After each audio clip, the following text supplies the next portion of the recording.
Assalamualaikum warahmatullahi wabarakatuh. Bertemu lagi dengan saya, Sri Mulyati, guru mata pelajaran Pendidikan Pancasila.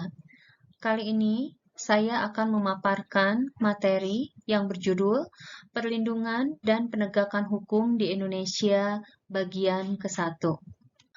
Untuk bagian A, hakikat perlindungan dan penegakan hukum. 1. Konsep perlindungan dan penegakan hukum. Menurut Andi Hamzah, perlindungan hukum dimaknai sebagai daya upaya yang dilakukan secara sadar oleh setiap orang maupun lembaga pemerintah dan swasta yang bertujuan mengusahakan pengamanan, penguasaan, dan pemenuhan kesejahteraan hidup sesuai dengan hak-hak asasi yang ada. Suatu perlindungan dapat dikatakan sebagai perlindungan hukum apabila mengandung unsur-unsur sebagai berikut. A. Adanya perlindungan dari pemerintah kepada warganya. B. Jaminan kepastian hukum. C. Berkaitan dengan hak-hak warga negara. D. Adanya sanksi hukuman bagi pihak yang melanggarnya. Pada hakikatnya, setiap orang berhak mendapatkan perlindungan dari hukum. Oleh karena itu, terdapat banyak macam perlindungan hukum. Perlindungan hukum terhadap konsumen diatur dalam Undang-Undang RI Nomor 8 Tahun 1999 tentang Perlindungan Konsumen. Selanjutnya, perlindungan hukum di Indonesia diberikan juga kepada hak atas kekayaan intelektual atau HAKI. Pengaturan mengenai hak atas kekayaan intelektual meliputi hak cipta dan hak atas kekayaan industri.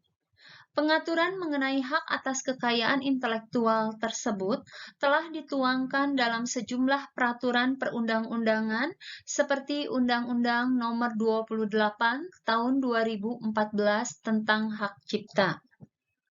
Kemudian yang selanjutnya, hukum dapat secara efektif menjalankan fungsinya untuk melindungi kepentingan manusia.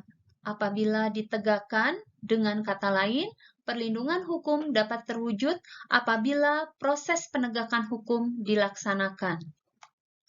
2. Pentingnya perlindungan dan penegakan hukum. Perlindungan dan penegakan hukum sangat penting dilakukan karena dapat mewujudkan hal-hal berikut ini. A. Tegaknya supremasi hukum. B. Tegaknya keadilan. C. Mewujudkan perdamaian dalam kehidupan di masyarakat. Menurut Surjono Sukanto, keberhasilan proses perlindungan dan penegakan hukum tidaklah semata-mata menyangkut ditegakkannya hukum yang berlaku, akan tetapi sangat bergantung pada beberapa faktor, antara lain sebagai berikut. 1. Hukumnya. Dalam hal ini, yang dimaksud adalah undang-undang yang dibuat tidak boleh bertentangan dengan ideologi negara.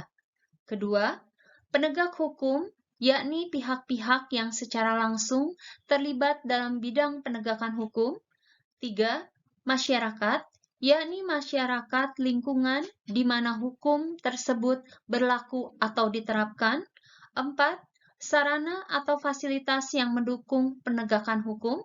Dan yang kelima, kebudayaan, yakni sebagai hasil karya, cipta, dan rasa yang didasarkan pada karsa manusia di dalam pergaulan hidup. Demikianlah yang dapat saya sampaikan. Semoga bermanfaat dan saya ucapkan terima kasih. Wassalamualaikum warahmatullahi wabarakatuh.